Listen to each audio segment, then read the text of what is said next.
Blue poncho, blue poncho. All right. Welcome. We got another No Huddle here for you. It is week 8. I've got the Dallas Cowboys traveling up north to the Minnesota Vikings for a Sunday night football match on NBC at 8:20 p.m. Of course, I'm your host, Big Nate, aka Always Triggered. I want to thank you guys, all my YouTube's folks, the commenters, the likers, the subscribers. You guys are phenomenal. Thank you. You know how we do in No Huddle. We normally go quick. We do have to take a little bit of pit stop here. We got to talk about Dak and Dak's injury. So the big question mark, of course, Dak Prescott, his calf injury. Now, he is listed officially as a game time decision as questionable. He was limited in practice on Wednesday, Thursday, and Friday. And Cooper Rush actually saw first-team reps before the Cowboys traveled up to Minnesota. So I will let you guys know, I believe Dak was attending a funeral for his grandmother, I believe. Don't quote me on that. But Dak also did have to be away from the team. But he has made the trip. It is Saturday evening as of this recording. And that's the best news I have for you up this minute. So let's go ahead and jump in. Like I said, No Huddle real quick. We're going to go right to the keys to the game. Keys to the game, number one, stay on schedule. I think that's going to be extremely important. If you look at the Minnesota Vikings at limiting points, they only give up 22 points per game. Yes, they have played some weaker opponents, so we do have to take that with a little bit of grain of salt, but I do believe in what Mike Zimmer's doing with that defense this year. They definitely look a lot better than they have in the past.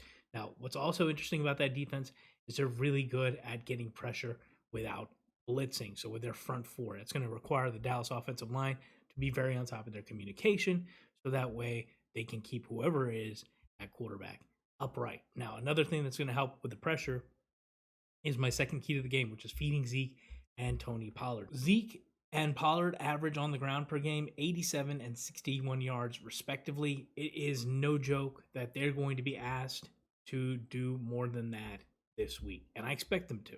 They've had 1 week extra of rest. We do have Lyle Collins coming back. The Cowboys, I expect to get a little bit more focused on the run game this week. Now, my last key there, play clean and mistake free. When it comes to clock management, timeout management, decisions, that definitely needed some work. I hope they used the bye week to clean some of that up or to get some more things figured out. Only time will tell. And in a game like this one, I believe it's going to be important. How do I figure that this game is going to shape out? What do I think this game is going to look like? There you have it. I think the Cowboys are going to lose this game on Sunday Night Football 21-23 for the Minnesota Vikings. I simply believe that without Dak Prescott, we're going to see a significant drop-off. Not like we saw last year. Obviously, without Dak, we looked absolutely awful last year, but we also didn't have 2 tackles last year. So having the offensive line being better gives us some hope that we can be right there with the Minnesota Vikings if Dak is not playing. I think that the Cowboy flaws are going to be more apparent without Dak, so we're going to see those issues come up again. They have not given me any reason to think elsewise, so we'll at least see 1 or 2 blunders, I would imagine, from the coaching or play calling. And Kirk Cousins has been hot at the end of games. I've seen him on 3 different games absolutely dominate at the end of games. He gets his teams into positions to either tie or win. In one of those games, he went into overtime and won that game on a drive as well.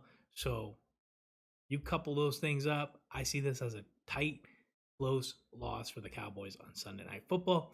All in all, not the worst thing in the world. The Cowboys have a commanding lead on the NFC East. So if they do decide to rest Dak, if that's for the end game, I'm all for it. So now, if Dak Prescott does play tomorrow, I will say that I believe the Cowboys win 28-23.